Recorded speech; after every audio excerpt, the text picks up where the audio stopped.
The opinions expressed on the following sponsored program are strictly those of the host, guests, and callers, and not necessarily those of this station, its staff, management, or sponsors.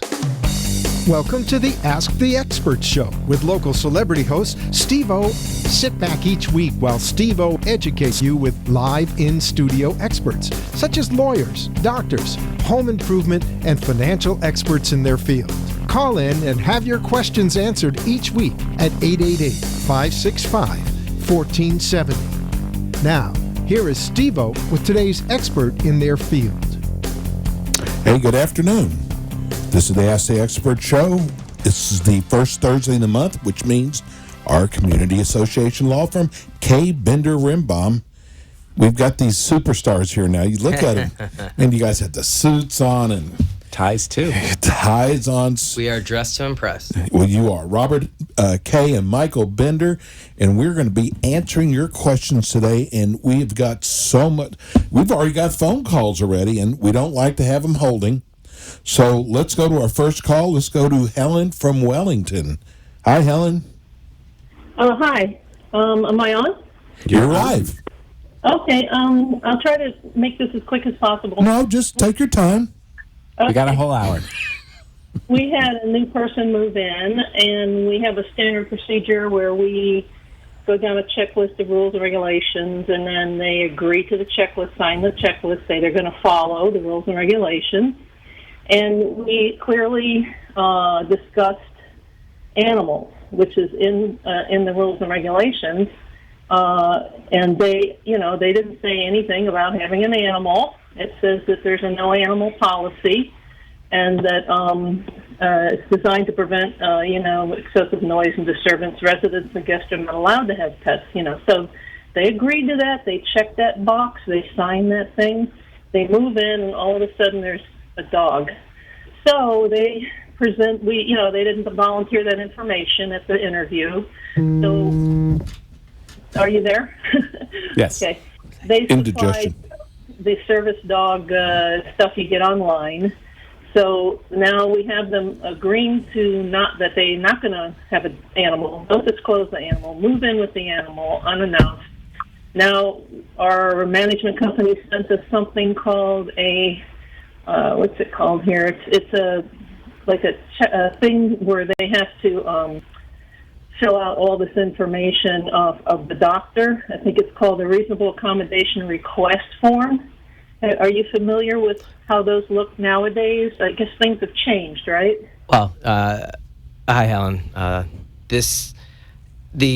What you're talking about, we call it an assistance animal support package, where we've created documentation that allows when you have a request, either verbal or written, allows for a uniform application, uniform policy to be applied within the association, which is very important when these types of issues come up, that you have a uniform application policy. Right. And so it sounds like what you're talking about is something along those lines. Now, there's not necessarily uniform content, although I'm sure they all the ones that are valid and enforceable and don't get you into trouble should all be pretty much the same. But in order to know that, you'd have to review the documentation. But in any event, that documentation's now been given to the individual, and are they filling it out? They said they are. It's very detailed. It was given to us by the management company who got it at one of those workshops that are put on for managers. Yep. And it goes into, what is the disability? Well, how does this animal, help the disability? What happens if you don't have a very detailed questions that really you should be able to ask. And, you would think. What we think that what you and I might agree that we should be able to ask doesn't necessarily jive with what Fair Housing with the HUD, who oversees Fair Housing, believes you can ask. It's just so it's important that the questions that are asked in a certain way so as not to run afoul of fair housing laws and expose the association unnecessarily. Yeah, I would think that when you go to these seminars and you're a property manager and you're talking to the experts in the field, that you're getting a document that's pretty solid. They just didn't make it up. They got it from one of these things.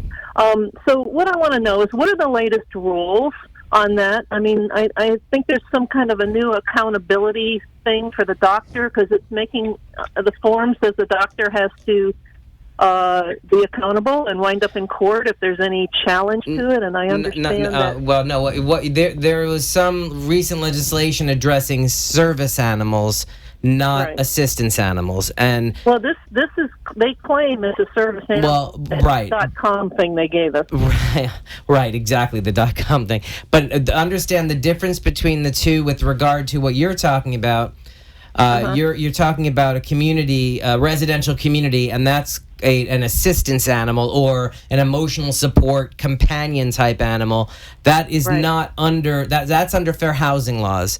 True service animals, like your seeing eye dog, for example, or a dog that can sense seizures, they are under the American with Disabilities Act, which covers places of public accommodation.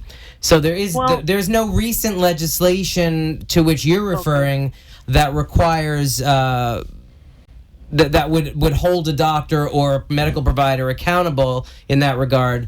Also, you should be aware that while the package is likely in line with what you're allowed to ask, and HUD does recommend such a package, such a uniform policy be in place, if the individual refuses to fill out the documentation you provided, but does give documentation to you that would otherwise address the questions substantively, then you're looking at having to accept that. It is very fact-specific, though, and case-by-case approach. And so, with regard to that, my recommendation is to have experienced legal counsel look into that. We do it all the time. Look at the documentation that's been provided once it is provided, and then ascertain whether additional documentation is needed or whether a recommendation is made to grant the approval. Never say no, though. Can you get a consultation on something like that, or do you have to book an hour, or how does that work? No, listen, if you want to reach out to me, you can reach out at info@kbrlegal.com, and I'd be happy to set up a brief meeting with you and the rest of your board, either at my office or at your community, to discuss that issue and other issues you're having. There'd be no charge for that. Or you can also call us at 1-800-974-0680. Okay, and one last question is, somebody pulled this off a couple of years ago, and they're advising this person. So we wound up in court with the very expensive settlement, and all that, and with the OEO, and so we did come to an agreement with the other dog that's in the building as to they're not going to use the common areas, they're not going to let it, be on the ground, they're going to carry it. So we have an inconsistency here with, we have this person walking around the building with the dog on a leash, they're sitting in the lobby with it, they're everywhere with it.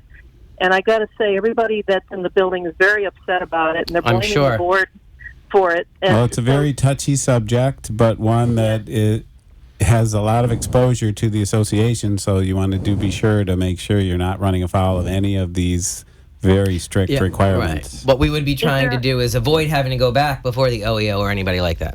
Hey, we got a full board of calls. Helen. Thank you, Helen. Let's go to our Please next call. do reach out.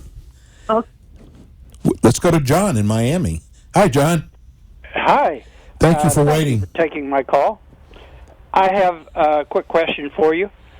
7 years ago, we were put in a position where our covenants and bylaws were extinguished through MRTA.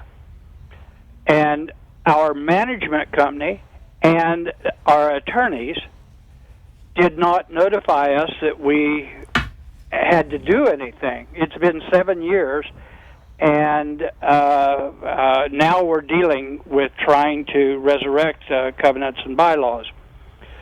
My question is, can the management company and the attorneys be held responsible for not informing us? Well, what you're talking about, MRTA, is the Marketable Record Title Act in Chapter 712 of Florida statutes, which it identifies particular documents in the public record that will expire after a 30-year period unless they are renewed ahead of time by the board and in the HOA. And afterwards, there is an opportunity under Chapter 720 of Florida statutes for the Homeowner Association Act to revitalize these documents by getting a vote of the owners, which you're aware of, but not all the listeners may be. With respect to potential liability of those who did not properly advise you, there may be some potential, but one of the issues you're facing is that this happened 7 years ago, and there are statutes of limitations on cause of actions to be brought through legal action that would likely preclude you. If it's a negligence claim, it's 4 years. If it's a legal malpractice claim, it's 2 years. So those types of issues might not be something you can seek redress in the courts. The other issue that you'd have to identify is actual financial damages that you sustain because of the failure to provide you the information. The management company probably less so than the attorney, because managers are not allowed to give legal advice or review public records and advise you of these conditions. That might be more something that your attorney would be responsible for, but again, in light of the length of time that has elapsed since that happened, that may not be an option for you. Okay. One real quick question. A year ago, the president of the board signed an extension of the management contract without having the consent of the board or the board voting on it.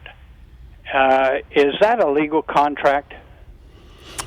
Well, unfortunately, that's something I'd have to say depends, which is not the best answer to get from a lawyer, but there are facts and circumstances that come into play as to whether or not that would be legally binding on your association. Some of it would have to do with whether or not the management company knew or should have known that the president was acting without the authority of the board. Now, when you're dealing in a property management contract, I think there's a strong argument that the manager did or should have known that there should have been a board action and board approval to something as substantive as a renewal of a contract or an extension of a contract of that nature. So that individual may not be qualified as the innocent third party that would be entitled to rely upon the apparent authority that the president would have otherwise to enter into contracts on behalf of your association. So that there is a possible claim that can be raised. Then you may also look into the contract. There may be other ways to terminate it without cause, without penalty, which is part of the provisions within the contract itself. So the contract would need to be reviewed to give you the best answer on that. Very good. Does that answer your question? Thank you very much. Thanks, John. If you need help with the revitalization, John, please give us a call or an email. We certainly have done a lot of those for our clients.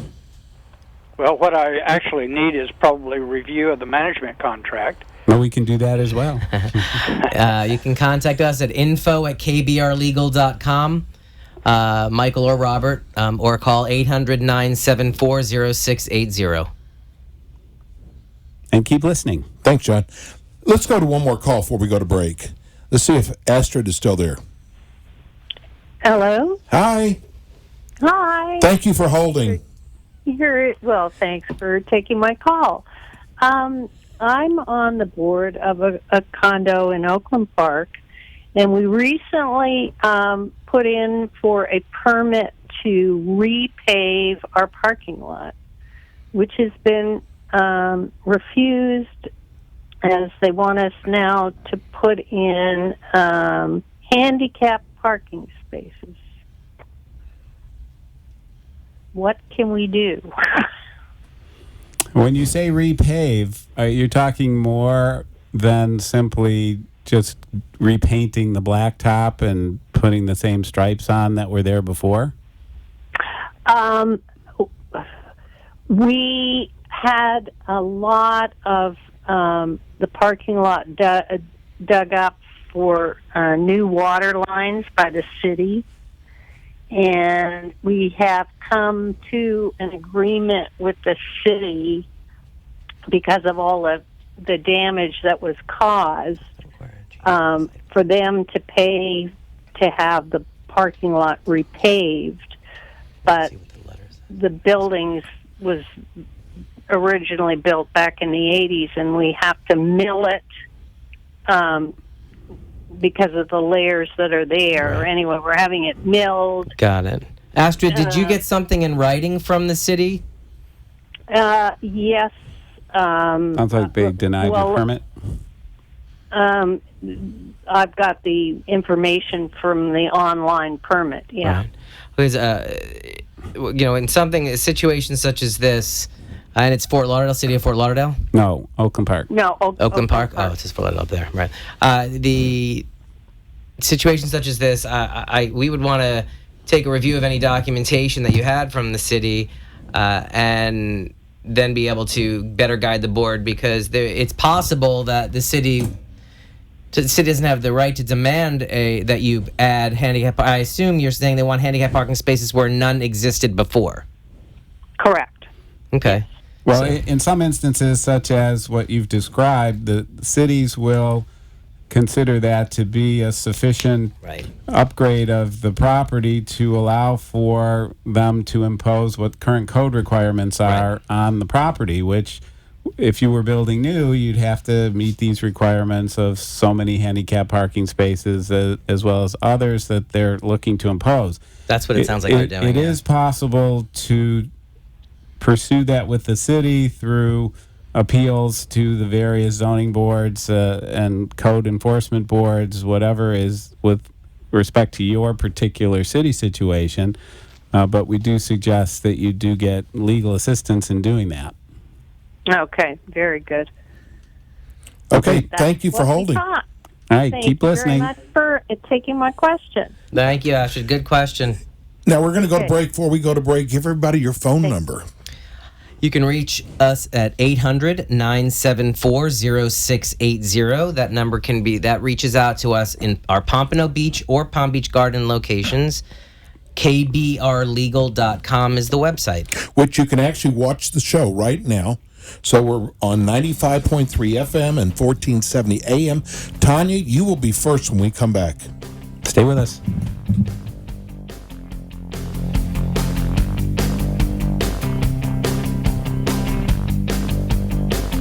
Is your community association looking for prompt, effective, cost-efficient, and understandable legal advice and services? You'll find that and more with K. Bender Rembaum, a full-service commercial law firm concentrating on the representation of more than 800 community associations throughout Florida. With offices in Broward and Palm Beach counties, K. Bender Rembaum assists clients in all matters of association representation, including but not limited to collection of assessments, contract negotiation, covenant review and amendment, covenant enforcement, and construction defect claims. Under the direction of attorneys Robert K., Michael Bender, and Jeffrey Rembaum, K. Bender Rembaum is dedicated to providing clients with an unparalleled level of personalized and professional service regardless of their size, and takes into account their individual needs and financial concerns. For more information, visit www.kbrlegal.com or call 954-928-0680.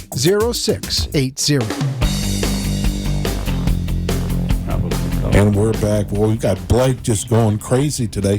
Phones are just lighting up.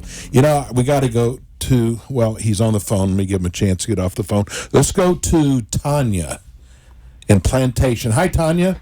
Hi, how are you guys? Thank you so much for waiting. Hi, Tanya. Hello. I have two questions for you guys. We're going to give those to you for free. I'm sorry? We're going to give those to you for free since you waited so long. Perfect. Thank you, guys. My first question is, at our board meetings, one of our building directors keeps asking for bank statements. And our president keeps telling him that because he is a building director, he really doesn't need access to that. He's an accountant, so he figures why not go over the bank statements and everything. But for whatever reason, they don't want to let him look at them. Does he have the right to look at them? I assume he's a unit owner, correct? Yes, sir. He is a unit owner. Yeah, the bank statements are part of the official, and you're also in a condominium setting? Yes, sir. Yeah, under Chapter 718 of the Florida statutes, although it's also the same for your co-op and condo statutes, HOA. bank statements, pardon? HOA, What'd I say? co-op and condo. Oh, thank you. co-op and HOA. Chapter the Florida statutes provide that any unit owner or their authorized representative does have access to certain official records, and included in those records would be the bank statements. It would be prudent before sharing those bank statements to perhaps blacken the account number information, the print information on the account, but the dollar amounts, that kind of thing, is certainly open to the inspection of any unit owner.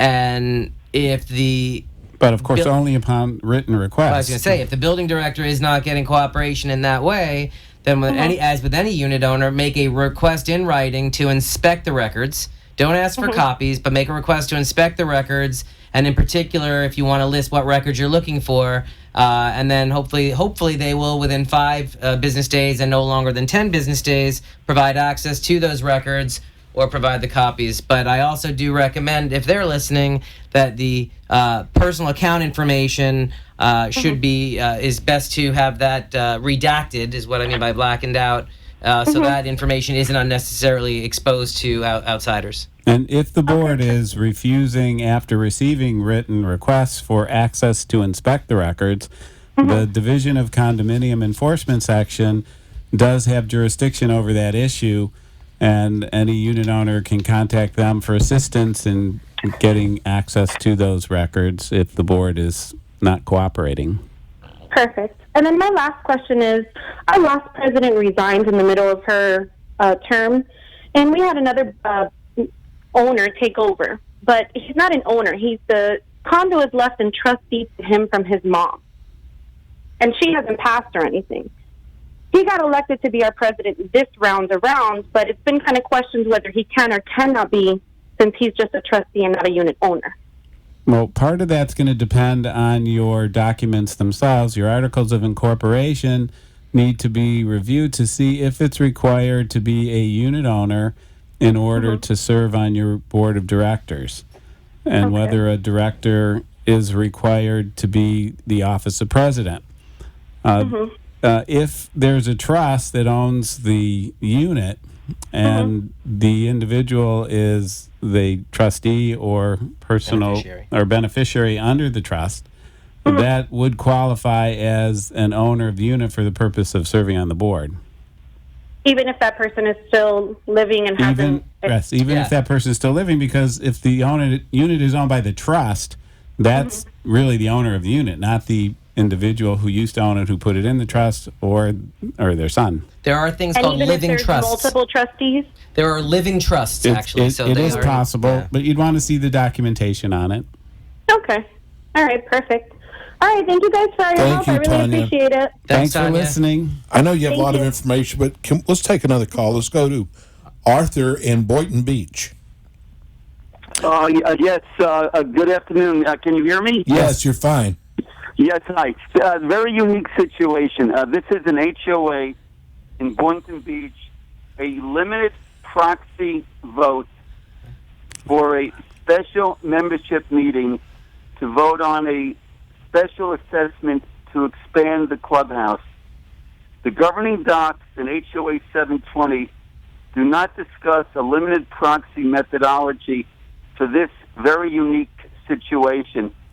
The board is telling the membership that the property manager is allowed to note in a spreadsheet who has not yet voted. But the property manager is giving the board a list of the people who had already voted during the 1 month window, how they voted for this contentious issue. Is a property manager allowed to tell the board the people who had already voted how they voted?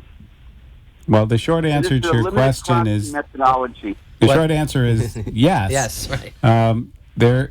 The proxy voting is not the same as secret balloting. Proxies have the name of the individual who's owns the unit and who's casting the vote for them and how the vote is going to be cast. And there's no requirement that it remain sealed until the day of a membership meeting for the vote. There is no limitation on the ability of the board to be aware of how everybody is casting their proxies in advance if they are submitting them prior to the meeting. So what they're doing has not crossed any legal lines as you've described it. Some of us were under the impression that the names of how people voted was public knowledge after the ballots were counted. Now they can look at it now. But not before they were counted. No, Arthur. With regard to voting, like Robert mentioned, this on something like this, whether an amendment, but anything other than a secret ballot, like for an election. So when you're doing limited proxy voting, and those votes come in, they can be open, they can be tallied, and a running tally maintained. However, what should be understood is that running tally, of course, is part of the official records, which are open to inspection. Like we mentioned to the last caller, a written request to inspect the official records would include being able to see yourself, if you're not a director and they're looking at it, you can certainly look at it as well and see who's voted, how they voted, the same information that's available to the manager and the manager's passing on to the board. It's open to any owner or their authorized representative. There's also no legal limitation on the board contacting people who may have cast their proxies already to see if they could change their mind and get them to change it to something else. Correct. Thank you very much for a very comprehensive and professional response. Thanks, Arthur. Good luck on the vote. Let's go to Susan in Deerfield. Hi, Susan. Hi. I springboard off of that last question. There is a proxy vote in front of our homeowner association, which are single-family homes, that have HO3 homeowner insurance policies, and the vote is for requiring everyone to have property and liability insurance, and they may also require that they name the HOA as an additional insured on the liability, and a little bit more than that.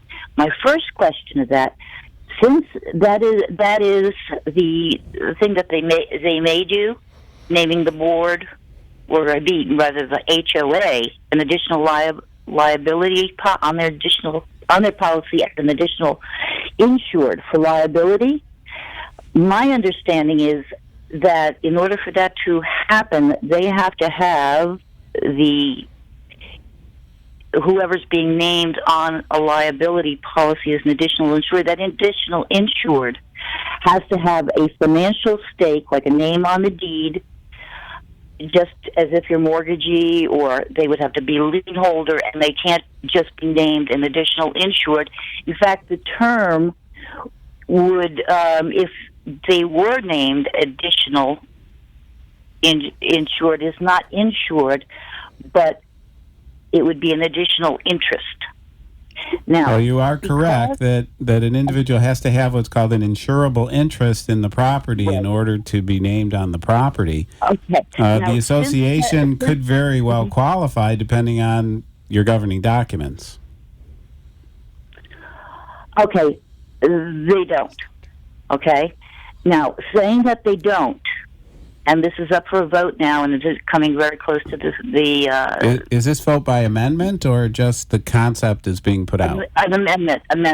Okay. It would be added, it would be revising an amendment. Now, since there is no interest, insurable interest, would this proxy that is in front of us, this actual vote, be void or voidable because it's something that cannot occur? I don't think so, no, but what you're describing is whether or not they could actually fulfill the requirement in securing an insurance policy as required by the amendment. It doesn't make the amendment void by virtue of the fact that there may be no insurance company providing such coverage under those circumstances, but the provision itself could still be considered enforceable. Especially the portion where it requires all homeowners to provide proof that they have the liability coverage themselves. Well, that's not the issue. The issue is the additional interest. Right. Well, listen, if there is, a couple of years ago, Susan, a couple of years ago, actually, I don't know how many years ago now, our esteemed legislators passed legislation in Chapter 718, which required all condominium owners to have unit owner coverage, and if they didn't have it, allowed the associations to force place it. Right, this is And what what occurred in that scenario over that year that it was in place. Susan? They're placing that condo Susan, ruling, can you hear me? and they're trying to vote it into an HOA. Are you able to hear me? No, yeah, but I'm totally aware of the condo. No, I know, but let me finish my point. Can I finish my point?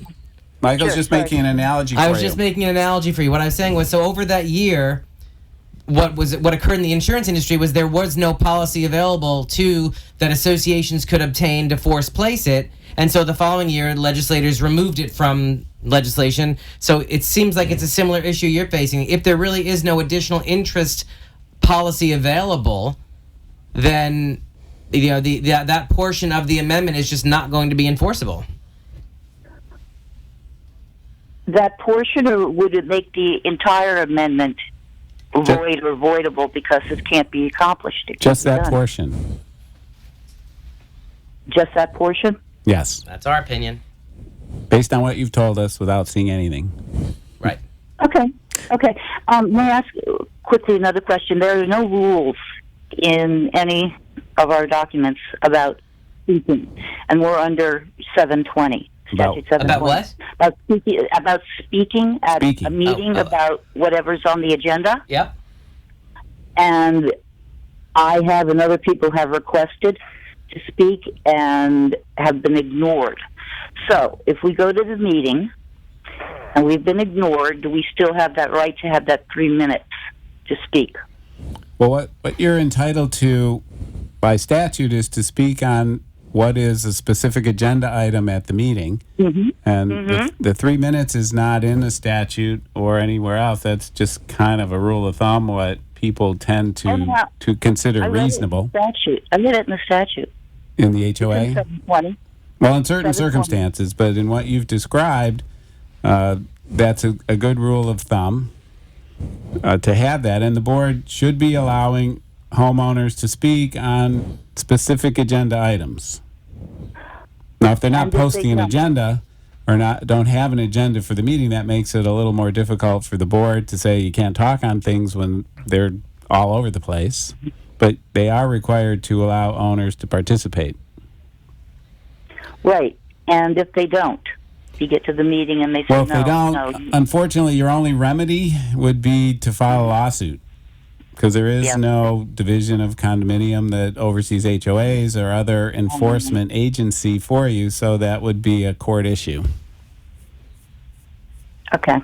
And Susan, if I could just Susan, if I may just clarify, Chapter 720.303 is the section to which you refer that does provide the right of all owners to attend and speak at meetings. It doesn't designate a specific length of time. What it does say is that boards have the right to adopt reasonable regulations governing how those meetings will be conducted, and it's typically within those rules where they would set a time limit of 2, maybe 3 minutes per person on an agenda item, set forth when the speaking will occur, whether it's the beginning of the meeting, during the agenda item, or at the end of the meeting. You indicated no such rules are in place.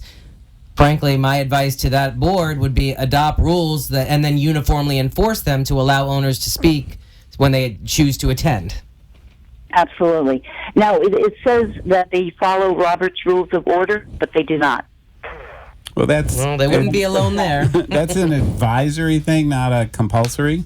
And again, that is not something that there's any enforceability on unless you take it to court.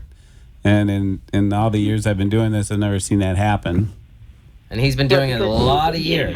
What would the damages be? Right. I don't know. Yeah. Well, it would be more for like an injunction to compel. Susan, thank you for calling. Kind of your help. I appreciate it. Good show. Thank you very much. Very good show. Alrighty, bye-bye. Before we go to break, give everybody your number and your website. K. Bender Rembaum, Community Association Lawyers, can be found at kbrlegal.com or call us at 800-974-0680 to reach us either in our Pompano Beach office or Palm Beach Gardens office, or email us at info@kbrlegal.com for a free consultation for the boards and your managers. Hey, listen, we got some open lines finally. If you want to call us, we're at 888-565-1470. 888-565-1470. We're going to go to break. We come back. We're going to go over. You got classes coming up. We do have a few classes we can talk about. Legislative changes. We'll be right back.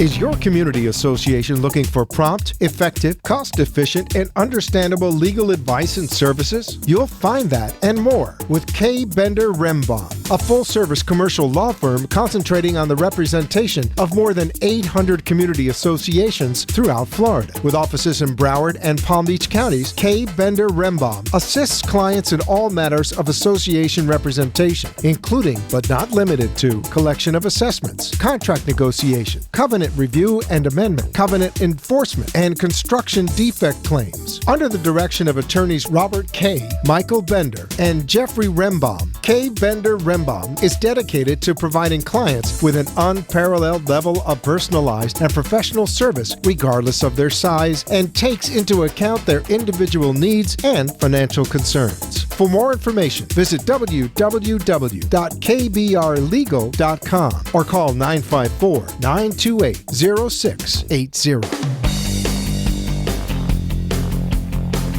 Hey, we're back. We got some open lines. We're at 888-565-1470 if you've got a question for either Robert K. or Michael Bender. The name of the firm is K. Bender Rembaum.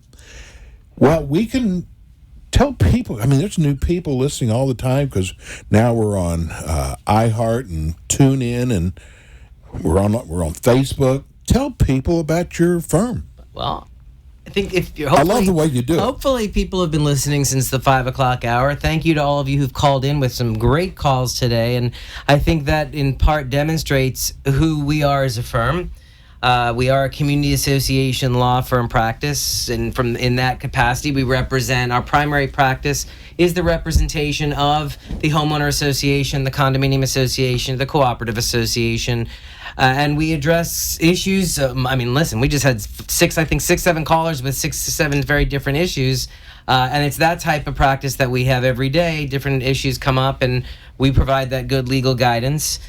Soup to nuts. It's everything from everything we discussed today with those 6 or 7 callers, and in reviewing governing documents, interpreting governing documents, updating, amending governing documents. It's helping with collections, delinquencies, through which we have an online portal that allows our clients to access 24/7 and know exactly who's with us in collections or foreclosure and where they are in the process. We assist in creating contracts, negotiating contracts, covenant enforcement, and then and we have experienced litigation attorneys who address breach of contract claims, construction defect related matters, turnover related issues, when you're post turnover from developer to the association run, unit owner run or homeowner run board. So pretty much it's everything, and we bring years and years of experience to the table when we do that, and we tie that in. It's basically what you do. It is what we do. Continuously really, for over 25 years. And so what it is really, we have the experience of the quote-unquote large firm, but where we also separate ourselves is we bring the boutique-style customer service aspect along with that, and it's every day. And I think that really does set us apart, and it does please a lot of our clients. Are very tend to be very pleasantly surprised when they are finding that they're calling in, they're speaking to people, they get immediate access with responsiveness, usually within 24 hours, if not less. Very timely when we provide our opinions. Our opinions are given in English, so lay people can read them without having to get additional interpretations. We're not a nickel-dime type operation either. It's we're in for the long haul. So it really is a lot of good stuff. And anyone who's interested, anyone who's looking at, I just had a board call up and say, listen, we want to update our documents, and we have an attorney that we're working with who really is an association attorney, but so we'd like to bring you in just to do our documents. I said, that's fine.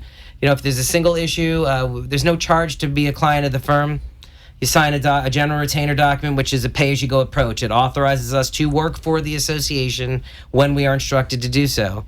To that end, as I mentioned to a couple of callers who were asking, we will be happy to sit down and invite you to our offices, either in Palm Beach Gardens or Pompano Beach, for a free consultation, talk about your issues, who we are as a firm, and how, if it's a good fit, and how we can help. And they can email us at info@kbrlegal.com, or call at 800-974-0680.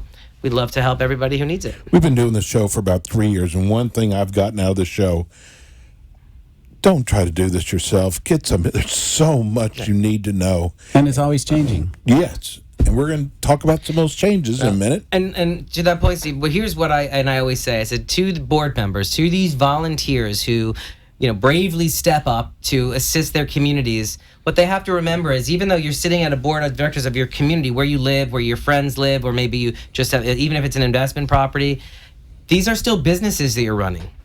Some small, but some very large. And in that capacity, this isn't your home that you're dealing with, but you're sitting on the board of your home. You're sitting on the board of directors of a community, which is a business. And when you're running a business, what do you have? You have experts who assist. If it's if you're a community that desires to have a management team in place, you get good management to help you with your business. If you have an accountant to help you with the financials and the tax filings, you get an insurance agent to make sure you're properly covered in the insurance end, and you get experienced legal counsel, corporate counsel, and have them available. Have a line item in your budget that all owners chip in for to address, so that if you need your lawyer, you have them available, whether it be for, like I said, reviewing a contract or updating your documents, or whether it's a situation where you have a breach of contract or a construction defect or a covenant violation where the owner's refusing to cooperate. You have that in place, and that's how you properly run your business. Okay, so you also do other things in the community. You have these courses that you do that are free. And if we could, because one thing you didn't say, you have 2 locations. He did say multiple times. That's what I said. I was going to interject, but he got to it before I could.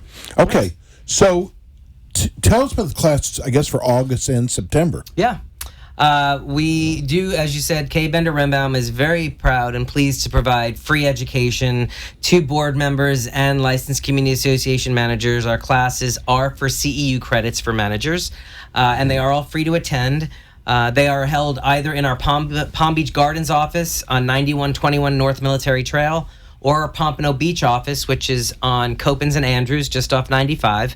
And they are all in the evenings at this time.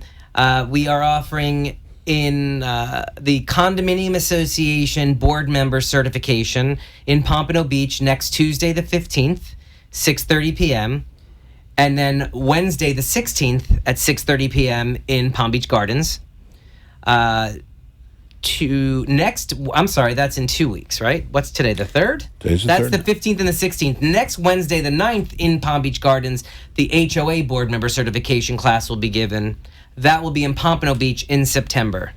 We'll also be offering a course on elections in Pompano Beach on September 12th at 6:30 p.m. start time as we get into the big election season for community associations.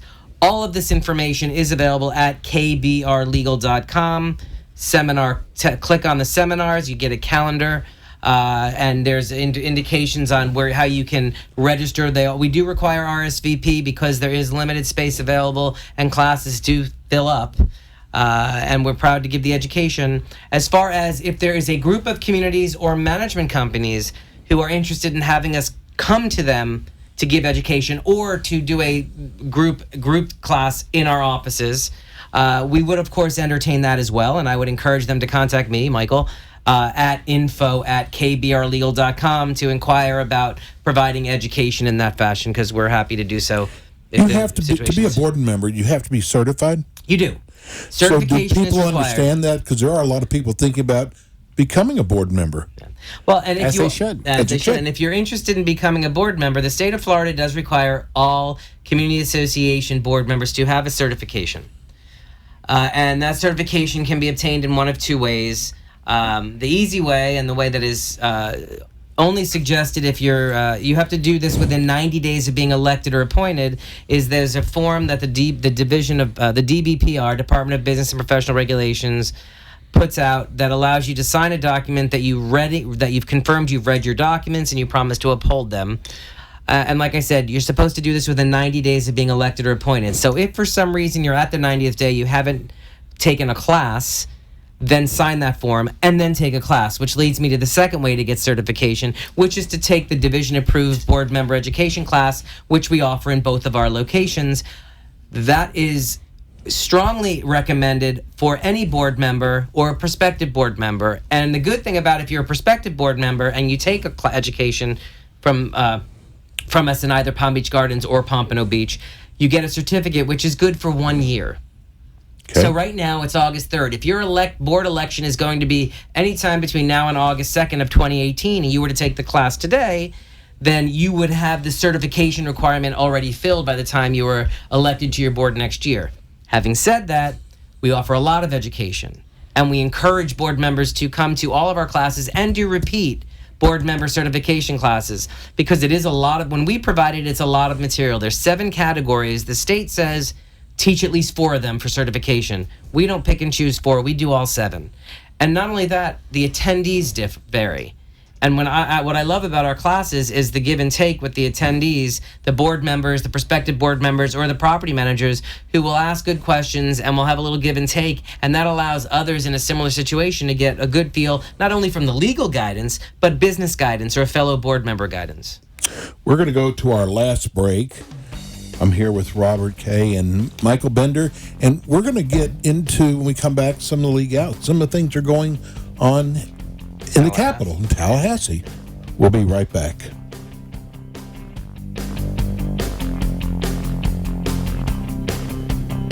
Is your community association looking for prompt, effective, cost-efficient, and understandable legal advice and services? You'll find that and more with K. Bender Rembaum, a full-service commercial law firm concentrating on the representation of more than 800 community associations throughout Florida. With offices in Broward and Palm Beach counties, K. Bender Rembaum assists clients in all matters of association representation, including but not limited to collection of assessments, contract negotiation, covenant review and amendment, covenant enforcement, and construction defect claims. Under the direction of attorneys Robert Kay, Michael Bender, and Jeffrey Rembaum, K. Bender Rembaum is dedicated to providing clients with an unparalleled level of personalized and professional service regardless of their size, and takes into account their individual needs and financial concerns. For more information, visit www.kbrlegal.com or call 954-928-0680.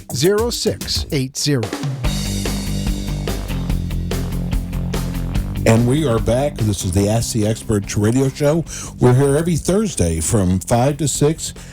We have a different show every week. This is our community association show. This has been running for 3 years now.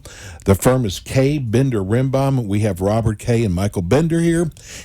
We still have some time for a phone call. 888-565-1470. We're on 1470 AM and 95.3 FM, and they could actually go back and watch the show today on your website. Can do it today, tomorrow, the rest of the month, and into the future. Can see past shows. Last time you were here alone, I was. You held the fort down well. Thank you. And there was all kinds of things going on in Tallahassee. Well, there were several matters that the legislature had passed that became effective July 1st. Okay. And we were right after that, I believe. So everything was still fresh and new. We've had a month for things to sink in, and a lot of people don't feel a whole lot better about it. Because I was thinking. there's a lot of problems with the language that was adopted. There's conflicts between provisions that are leaving people unsure and confused, not the least of which are the attorneys. The biggest issue, I think, of the day seems to be the estoppel requirements. The legislature took something that was working fine and decided to, make it far more complicated and expensive for everybody, and that's basically what we're facing with. That when properties change hands, the title companies typically have issues that they need answers to, not the least of which is what's due and owing on the particular property to the association. In this new legislation, a large number of other items have now been included in what's required to be responded to or provided, whether people ask for it or not. You have to identify if there's an assigned parking space, if there's a master association, and how to contact them, who the insurance agent is and how to contact them. whether there's ongoing violations, whether the board has approval rights and has exercised it, whether there's a right of first refusal and whether that's been exercised, and a number of issues that were not required before. The legislation also put in place limitations on what can be charged for the information. And some of it involves legal work. Some of it involves simply regurgitating the same information that you do over and over again.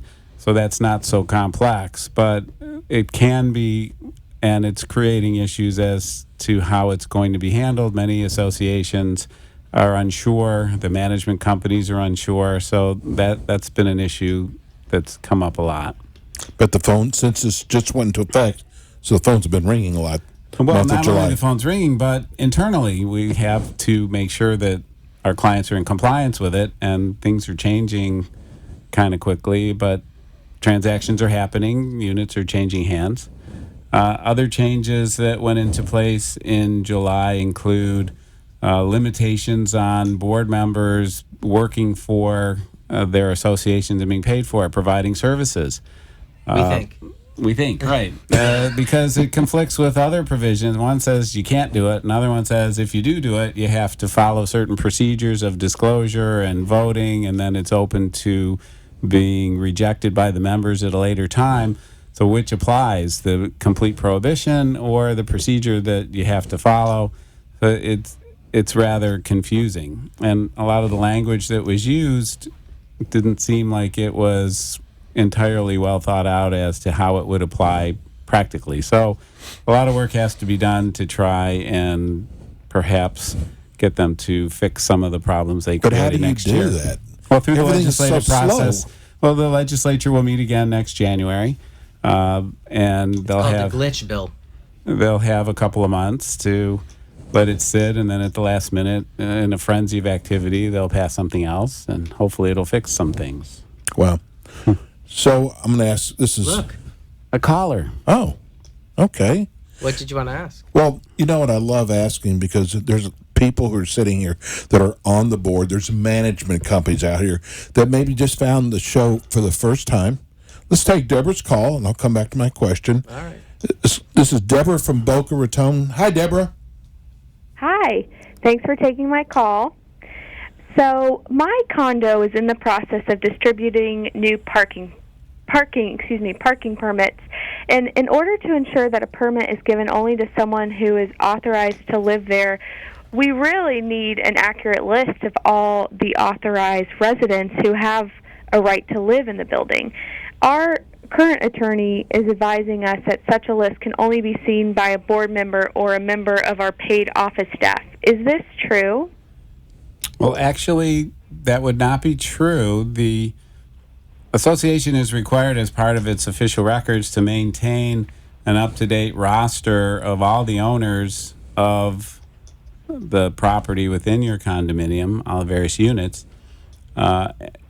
There's nothing in the law that requires you to maintain who the tenants are, but that will depend on your governing documents. But if you do have that in your official records, that information would be available to any unit owner that makes a written request to inspect the official records. Okay, thank you. All right, Deborah, thanks. Thank you very much. Thanks for the call. So, Thanks. Bye. yeah, thanks, Deborah, for the call. So tell everybody, because there are a lot we get new people every month from the show. Right, but go back to what you were asking. Well, my question is, tell people, why should I retain your firm? Do you want to take this one? I did last time. You did? You didn't have a choice. What did you say? I don't remember. Well, as I briefly talked about a little bit ago, I guess since we're running short on time, succinctly, the reason to bring on Kay Bender-Rembaum as your general corporate counsel or even additional counsel is to be able to get the benefit of years of experience in community association legal representation tied in with top-notch customer service. When you have an issue that you need legal guidance on, those are the two things you want. You want to know you can reach out and get your attorney accessible and responsive, and that the attorney's response is going to give you the guidance that you need. It's not going to be a waffling maybe. It's going to give you clear, concise, easy to understand guidance, your options. As I tell my boards, I said, we're not your business advisors. That's why you bring in good management.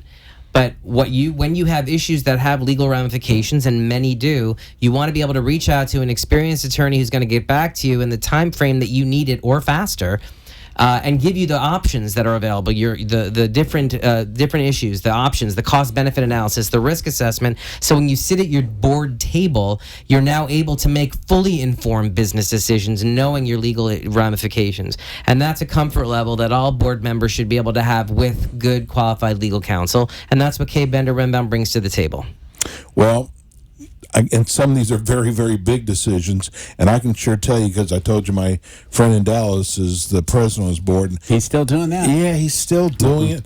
He lost a lot of friends, though. He doesn't have as many friends anymore. It's often a thankless job, but it's very important to the community that they get service from all their owners. It's a very large investment for most people and most important in their lives, and participating in their association is the way to make sure to best protect their investment. He said the biggest thing he learned was not to try to do everything himself, bring on the experts like yourself, your firm, and stop trying to be Mr. Know-It-All. There's so much you need to know, and that's why we have great firms. And it's also important to involve the community, have good communications with them.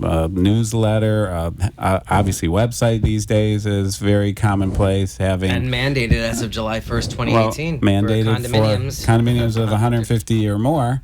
So that will maybe facilitate some more communication. But oftentimes issues that occur between boards and the owners is because of a lack of communication. Okay, listen, I love when you guys come in.